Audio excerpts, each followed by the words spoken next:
Mampu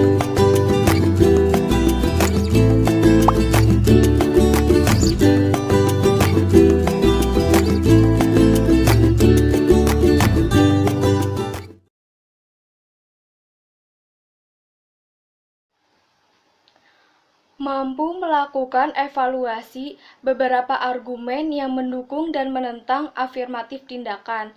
Tindakan afirmatif.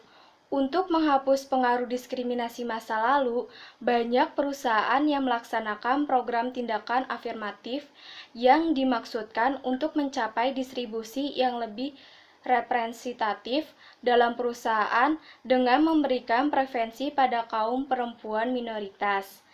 Inti dari program ini adalah suatu penyelidikan yang mendetail atas semua klasifikasi pekerja besar dalam perusahaan untuk menentukan apakah jumlah pegawai perempuan dan minoritas dalam klasifikasi pekerja tertentu lebih kecil bila dibandingkan dengan tingkat ketersediaan tenaga kerja di wilayah tempat bekerja yang direkrut. Meskipun memiliki tujuan yang baik, tindakan afirmatif dikritik dengan alasan bahwa upaya memperbaiki kerugian diskriminasi masa lalu diatasi justru dengan melakukan diskriminasi kebalikannya, yaitu dengan memberikan preferensi kepada kaum minoritas dan perempuan. Ada beberapa argumen yang mendukung afirmatif, yaitu yang pertama, tindakan afirmatif sebagai kompensasi. Keadilan kompensatif mengimplementasikan bahwa seseorang wajib memberikan kompensasi terhadap orang yang dirugikan secara sengaja. Selanjutnya, program tindakan afirmatif diinterpretasikan sebagai salah satu bentuk ganti rugi yang diberikan kaum pria kulit putih kepada perempuan dan kaum minoritas karena telah merugikan mereka di masa lalu. Yang kedua, tindakan afirmatif sebagai instrumen untuk mencapai tujuan sosial. Hambatan utama yang dihadapi oleh pembenaran utilitarian atas program afirmatif. Pertama, berkaitan dengan persoalan apakah biaya sosial dari program tindakan afirmatif lebih besar dari keuntungan yang diperoleh. Kedua, mempertanyakan asumsi bahwa ras merupakan indikator kebutuhan yang tepat. Salah satu tujuan program tindakan afirmatif adalah mendistribusikan keuntungan dan beban masyarakat yang konsisten dengan prinsip keadilan distributif dan mampu menghapuskan dominasi ras atau jenis kelamin tertentu atas kelompok pekerja yang penting. Tujuan dasarnya adalah terciptanya masyarakat yang lebih adil. Kesempatan yang dimiliki seseorang tidak dibatasi oleh ras atau jenis kelaminnya.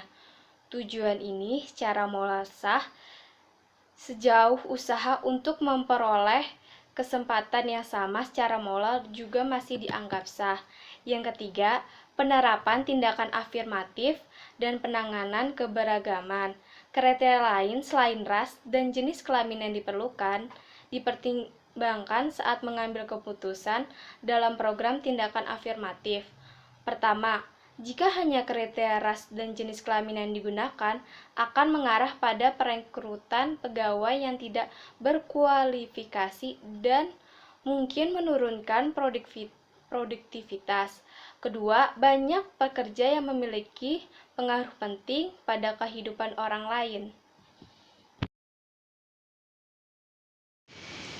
Mampu memecahkan masalah perempuan dalam kerja atau keluarga dan pekerjaan masalah tugas dalam organisasi, yaitu 1. Kiat untuk keluarga. Ada beberapa kiat untuk menangani konflik keluarga dan konflik pekerjaan. Hal ini ditujukan pada individu atau diri karyawan sendiri, yaitu dengan manajemen waktu. Manajemen waktu adalah strategi penting yang perlu diterapkan oleh para ibu bekerja untuk dapat mengoptimalkan perannya sebagai ibu rumah tangga, istri, dan sekaligus karyawan. 2. Kiat untuk perusahaan. Ada beberapa kiat untuk perusahaan dalam menghadapi masalah konflik pekerjaan dan keluarga, yaitu waktu kerja yang lebih fleksibel, jadwal kerja alternatif, tempat penitipan anak, taman kanak-kanak, mengerjakan izin keluarga, job sharing. Perusahaan perlu menyertakan karyawan dalam proses pelaksanaan kiat tersebut sehingga kebijakan yang diambil sesuai dengan yang dibutuhkan oleh karyawan yang bersangkutan. Perusahaan juga menunjukkan keseriusannya dalam menangani masalah konflik pekerjaan dan keluarga yang dialami karyawannya karena selain penting bagi karyawan, ketidakseriusan perusahaan dalam menangani masalah ini dapat berdampak buruk terhadap kinerja perusahaan dan akan berujung pada kerugian yang akan ditanggung pihak perusahaan baik yang berbentuk materi maupun imateri. Pada keluarga yang berpaham modern, para perempuan bekerja dapat berkomunikasikan apa yang terjadi dalam pekerjaan kepada keluarganya. Hal ini karena suami paham modern, para perempuan bekerja dapat berkomunikasikan apa yang terjadi dalam pekerjaan kepada keluarganya. Hal ini karena suami istri memahami bahwa istri selain berperan di sektor domestik juga berperan di sektor publik, sehingga akan banyak kendala yang dihadapi. Dengan mengkomunikasikan permasalahan tersebut, dapat diharapkan akan ada titik terang dalam penyelesaian, atau paling tidak ada suatu perasaan lega dapat berbagi dengan suami. Akan tetapi, pada keluarga yang berpaham tradisional, para perempuan yang bekerja ini tidak dapat mengkomunikasikan masalah-masalah di kantor. Hal ini karena keluarga dalam ini suami dan bisa jadi perempuan itu sendiri menganggap bahwa sesungguhnya perannya ada di wilayah domestik, sehingga tidak sepatutnya permasalahan di kantor dikomunikasikan kepada suami. Pada dasarnya, semua para perempuan yang bekerja ingin berhasil dalam ranah kerja dan keluarga. Salah satu keberhasilan itu diwujudkan dengan adanya keseimbangan antara kerja keluarga yang menunjukkan adanya kepuasan dalam kedua ranah tersebut. Teori border batas dirasa tepat untuk digunakan dalam membahas keseimbangan kerja keluarga karena teori ini menjelaskan bagaimana individu mengatur dan bernegosiasi antara ranah kerja dan keluarga untuk mencapai keseimbangan. Beberapa upaya yang dapat dilakukan untuk mencapai keseimbangan kerja dan keluarga menurut teori border adalah dengan mengatur keterlibatan dalam kerja dan keluarga, serta adanya komunikasi dengan suami dan atasan tentang permasalahan dalam pekerjaan dan dalam keluarga. Tantangan pengusaha perempuan dan pelecehan seksual. Tantangan yang dihadapi wanita karir. Yang pertama, isu pria versus wanita. Pria dan wanita diibaratkan sebagai dua sisi koin yang sama. Masing-masing memiliki cara berpikir dan bertindak yang berbeda. Namun, terkadang meski sama-sama berbakat, selalu ada diskriminasi yang membedakan keduanya. Hal ini terkadang menjadi tantangan terbesar bagi seorang wanita ketika pria kompeten, ia akan diakui dengan bakatnya tanpa perlu mengaitkan dengan jenis kelaminnya. Tapi tidak demikian dengan wanita ketika ia kompeten dengan pekerjaannya. Terkadang pengakuan tersebut tidak bisa hanya datang dari bakat yang dimiliki tanpa mengaitkannya dengan jenis kelamin. Yang kedua, menyeimbangkan pekerjaan dan hidup. Banyak sekali wanita pekerja yang berjuang untuk menyeimbangkan kehidupannya di rumah dengan pekerjaannya. Terkadang, menjadi wanita pekerja yang sudah memiliki suami dan anak mengalami kesulitan dalam menyeimbangkan hidup dan perannya sebagai karyawan, istri, dan seorang ibu. Hal ini berarti wanita perlu menyeimbangkan tugas domestiknya di rumah dan pekerjaannya di kantor. Namun, bagi mereka yang sangat berkecukupan, hal ini mungkin bukan masalah karena mereka dapat mengurus pekerjaan domestiknya dengan membayar orang. Yang ketiga, bias gender dan peluang kerja. Bias gender juga menjadi tantangan yang perlu dihadapi wanita di tempat kerja. Masih banyak lowongan pekerjaan yang memiliki tugas tertentu seperti sering berpergian, aktivitas lapangan, dan lain-lain, yang menjadikan jenis kelamin sebagai persyaratan utama. Yang keempat, adanya gosip menerpa ketika berhasil mencapai posisi tinggi. Tantangan sedih ini benar-benar sering terjadi ketika seorang wanita mencapai posisi tinggi. Terkadang akan muncul banyak pertanyaan maupun gosip yang menerpa tentang bagaimana perjalananmu sebagai seorang wanita karir telah mencapai posisi tinggi. Beberapa hal tentang kemampuan dan sikap ramahmu terkadang mungkin saja menjadi omongan.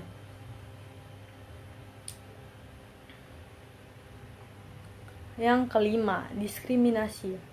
Masyarakat menganggap bahwa laki-laki lebih layak menjadi seorang pemimpin daripada perempuan. Alasannya, pria dianggap lebih kuat, bisa berpikir lebih rasional, dan sederet alasan lainnya. Anggapan ini membuat wanita sulit dihargai ketika menjadi entrepreneur. Yang keenam, mentalnya dianggap lemah. Tantangan wanita pengusaha berikutnya adalah dianggap lemah secara mental. Wanita dianggap tidak tahan banting, takut mengambil resiko, dan mudah down ketika menghadapi masalah. Padahal, gender tidak memiliki hubungan dengan mental. Setiap orang bisa memiliki mental yang terkuat terlepas dari apapun gendernya. Yang ketujuh, masalah keamanan yang harus dihadapi wanita karir. Dengan banyaknya kasus penyerangan fisik dan pelecehan yang dialami wanita di lingkungan kantor, hal ini perlu ditanggapi serius oleh semua wanita yang bekerja. Karena masalah keamanan ini mungkin baiknya kita sebagai wanita harus bisa belajar bela diri untuk melindungi diri kita. Yang kedelapan, pelecehan seksual di tempat kerja. Salah satu tantangan yang banyak terjadi dan perlu dihadapi wanita karir di tempat kerja adalah adanya pelecehan seksual. Perilaku yang termasuk pelecehan di sini adalah segala bentuk tindakan mengganggu yang ditunjukkan ke arah seksual dengan membuat wanita berada dalam situasi yang tidak menyenangkan. Hal memalukan ini kadang terjadi ketika pria dengan pemikiran picik mencoba memikat wanita dengan alasan cinta dan berakhir melecehkan wanita secara seksual. Banyak pria berpendapat bahwa wanita yang bekerja harus mampu berkompromi menghadapi hal tersebut saat memilih untuk bekerja. Hal tersebut inilah juga yang membuat banyak terjadinya pelecehan seksual di tempat kerja. Pelecehan seksual pada perempuan. Pelecehan seksual pada perempuan banyak terjadi di mana-mana. Di lingkungan tempat bekerja, dalam perjalanan berangkat dan pulang kerja, bahkan sampai ketika sampai di rumah. Bentuknya bisa bermacam-macam, verbal maupun non-verbal. Pelecehan seksual di tempat kerja dapat diartikan sebagai segala macam bentuk perilaku yang berkontaminasi seksual yang dilakukan secara sepihak dan tidak diharapkan oleh orang yang menjadi sasaran. Tindakan lain yang mencakup rentangnya pelecehan seksual meliputi main mata, siulan nakal, komentar berkonotasi seks atau gender, humor porno, cubitan, colekan, atau apapun yang bersifat seksual. Contoh lain dari beberapa pelecehan seksual yang lebih ekstrim adalah mengintimidasi atau mengancam korban untuk melakukan berbagai kegiatan yang bisa membuat korban tidak nyaman, seperti ajakan melakukan hubungan seksual atau pemerkosaan. Pelecehan seksual di tempat kerja juga termasuk melakukan diskriminasi gender atau hal promosi, gaji, dan pembagian tugas dan tanggung jawab. Para perempuan harus ingat bahwa kita bukanlah makhluk yang lemah. Kita bisa mencegah hal tersebut. Ada beberapa cara yang dapat dilakukan untuk mencegah hal ini. Yang pertama, sebelum masuk kerja, kita akan diberikan surat perjanjian kerja bersama dan peraturan perusahaan. Kita harus baca baik-baik. Biasanya dalam peraturan perusahaan tertulis peraturan yang jelas mengenai pelecehan seksual. Yang kedua, berani katakan tidak untuk setiap ajakan yang bernotasi seksual. Dan yang terakhir, bila pelecehan telah terjadi, catat semua bukti komunikasi, waktu, tempat, saksi. Laporkan pada pihak yang berwenang di perusahaan. Bila tidak mendapat jawaban atau reaksi, kita harus segera melaporkan kepada pihak yang berwajib. Organisasi merupakan tulang punggung pada manajemen, karena pada organisasi yang efisien, tidak ada manajemen yang dapat menjalankan fungsinya dengan lancar. Pada dasarnya, organisasi dibentuk sebagai wadah atau tempat untuk berkumpul, bekerja sama secara rasional dan sistematis.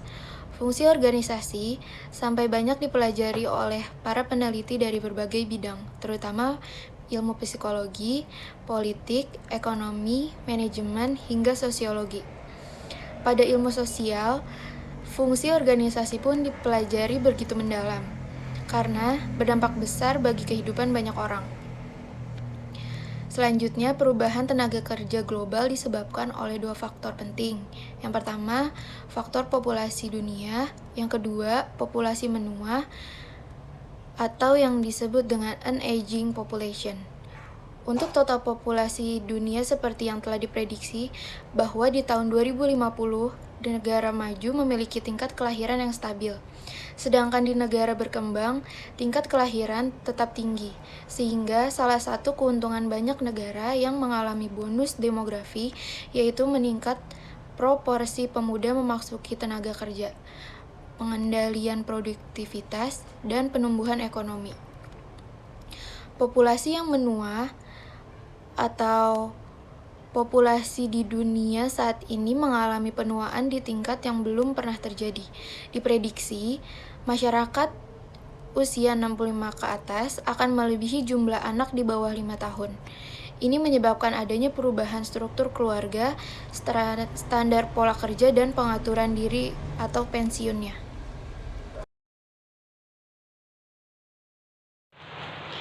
Mengelola individu penyandang cacat dan berbeda agama dan keyakinan. Penyandang disabilitas atau penyandang cacat adalah orang yang memiliki keterbatasan fisik, mental, intelektual, atau sensorik dalam jangka waktu lama yang dalam berinteraksi dengan lingkungan dan sikap masyarakatnya dapat menemui hambatan yang menyulitkan untuk berpartisipasi penuh dan efektif berdasarkan kesamaan hak Undang-Undang Nomor 19 Tahun 2011 tentang pengesahan hak-hak penyandang disabilitas.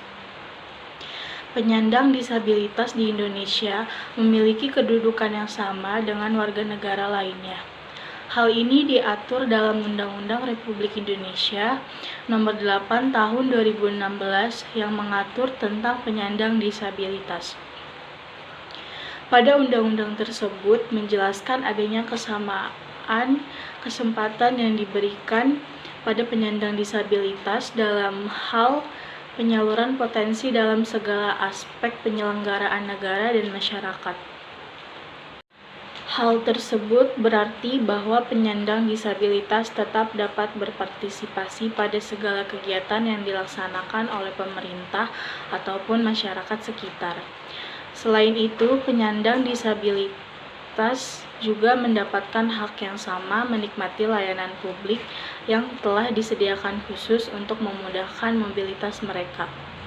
Menurut Soleh 2015, disabilitas atau cacat adalah individu yang memiliki keterbatasan fisik, mental, intelektual, atau sensorik dalam jangka waktu yang lama, di mana ketika berhadapan dengan berbagai hambatan, hal ini dapat menghalangi partisipasi penuh dan efektif mereka dalam masyarakat berdasarkan kesetaraan dengan yang lainnya.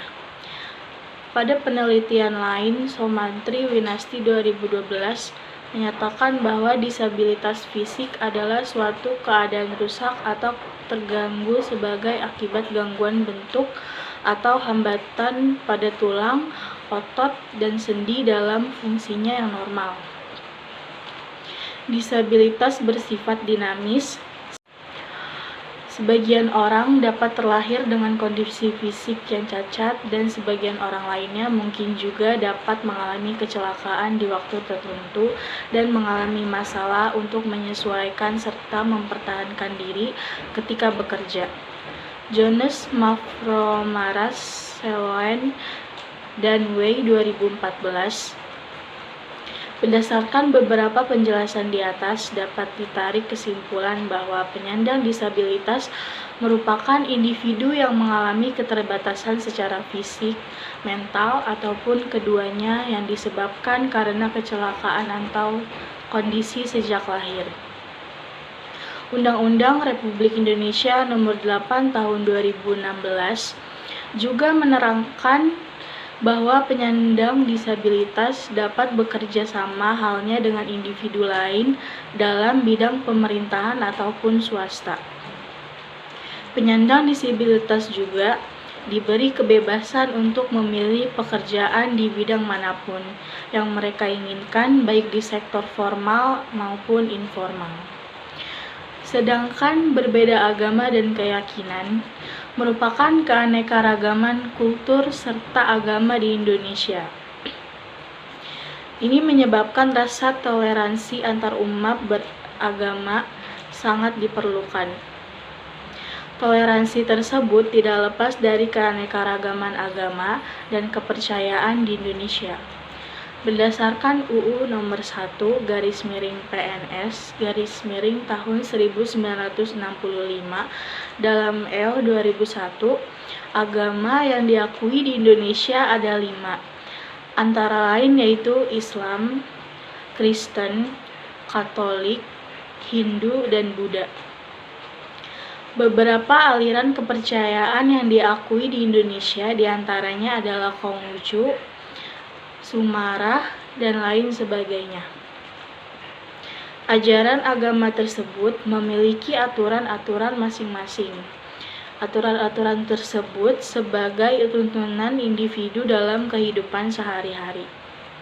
Aturan-aturan tersebut seperti beribadah menurut ajaran agama dan kepercayaan masing-masing, berbuat baik dengan orang lain, tolong-menolong dalam kebaikan, menikah, dan lain sebagainya. Manajemen keragaman.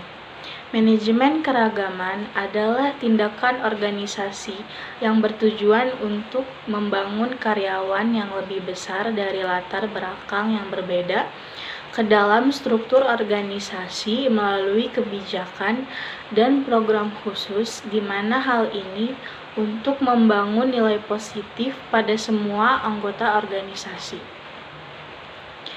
Organisasi mengadopsi strategi manajemen keragaman sebagai tanggapan terhadap keragaman tenaga kerja yang berkembang di seluruh dunia. Jenis manajemen keragaman. Yang pertama adalah manajemen keragaman intranasional. Manajemen keragaman intranasional mengacu pada pengelolaan tenaga kerja yang terdiri dari warga negara atau imigran dalam suatu bangsa. Kebijakannya berfokus pada penyediaan kesempatan kerja bagi kelompok minoritas atau imigran baru. Yang kedua adalah manajemen keragaman lintas nasional atau internasional. Manajemen keragaman lintas negara atau internasional mengacu pada pengelolaan tenaga kerja yang terdiri dari warga negara dari berbagai negara. Ini juga dapat melibatkan imigran dari berbagai negara yang mencari pekerjaan. Contohnya adalah perusahaan yang berbasis di Indonesia dengan cabang di Kanada, Korea, dan Cina. Perusahaan akan membuat berbagai program dan kebijakan yang berlaku di kantor pusatnya di Indonesia serta di kantor-kantornya yang berada di luar negeri.